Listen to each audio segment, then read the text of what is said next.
তো দেখতে পাচ্ছেন আমি পটল দিয়ে আলু দিয়ে চিংড়ি শুটকি দিয়ে রান্না করছি। তো কিভাবে রান্না করছি চলুন দেখাই আপনাদের।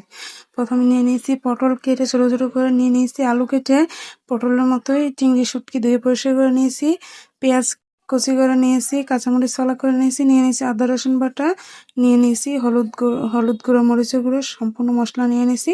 তো এখন চুলাতে প্যান বসিয়ে দিচ্ছি। তো দেখুন আমি তেল দিয়ে দিচ্ছি প্যানে। তো প্যানে তেল দিয়ে দিচ্ছি প্রথমে। তো তেল দিয়ে দিচ্ছি, দেখতে পাচ্ছেন তেল দেওয়া হয়ে গেছে। তো এখন আমি পেঁয়াজ কুচি করা পেঁয়াজ আর কাঁচামরিচ ফালা দিয়ে দিচ্ছি। তো দেখতে পাচ্ছেন এগুলোকে এখন আমি নেড়ে চেড়ে ভালো করে মিশিয়ে ভেজে নেব একটু। তার জন্য পেঁয়াজটাকে ভালো করে নেড়ে চেড়ে ভেজে নিচ্ছি, যাতে পেঁয়াজটা একটু ভালো করে ভাজা হয়। তার সাথে আমি এখন দিয়ে দিব চিংড়ি শুটকিটা। তো চিংড়ি শুটকিটাকে একটু ভালো করে ভেজে নিতে হবে, তার জন্য চিংড়ি শুটকিটাও পেঁয়াজের সাথে দিয়ে দিচ্ছি। তো দেখতে পাচ্ছেন চিংড়ি শুটকিটাকে ভালো করে ভেজে নেব লাল করে। তো দেখুন চিংড়ি শুটকিটা কিন্তু আমার প্রায় ভাজা হয়ে গেছে। তো এখন আমি দিয়ে দিব আদা রসুন একসাথে।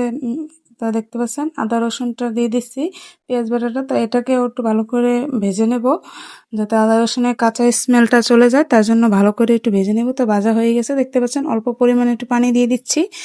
তার সাথে আমি বাকি মশলাগুলো অ্যাড করে দিব। তো দেখতে পাচ্ছেন লবণ, হলুদ, মরিচ, ধনে গুঁড়ো দিয়ে দিচ্ছি।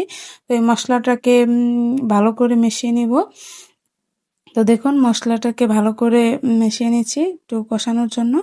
তো মশলাটাকে মেশানো হয়ে দেখতে পাচ্ছেন মশলাটা মেশানো হয়ে গেছে। তো এখন কষিয়ে নিয়েছি, দেখতে পাচ্ছেন মশলাটা কষানো হয়ে গেছে। তো এখন আমি কেটে রাখা পটল আর আলুটা দিয়ে দিচ্ছি।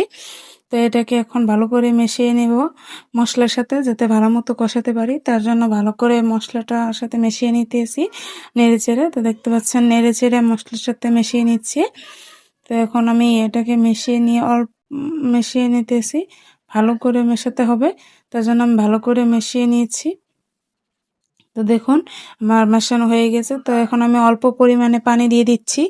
তো দেখুন অল্প পরিমাণে পানি দিয়ে দিচ্ছি। তো এখন আমি ঢাকনা দিয়ে ঢেকে দেবো। তো ঢাকনা দিয়ে আমি 3-4 মিনিট ঢেকে রাখবো। তো দেখুন আমি ঢাকনা দিয়ে ঢেকে রেখেছিলাম, তো ঢাকনাটা উঠিয়ে আমি নেড়ে দিচ্ছি। তো আলু আর পটলটা দেখুন ভালো করে একটু সেদ্ধ করে নেব, তার জন্য। তো দেখতে পাচ্ছেন কষানোর জন্য দিয়েছিলাম, তো প্রায় কষানো হয়ে গেছে।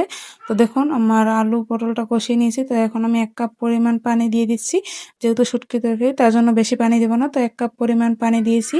তো এটাকে এখন আমি নেড়ে চেড়ে দিচ্ছি। এখন আমি ঢাকনা দিয়ে ঢেকে রাখবো।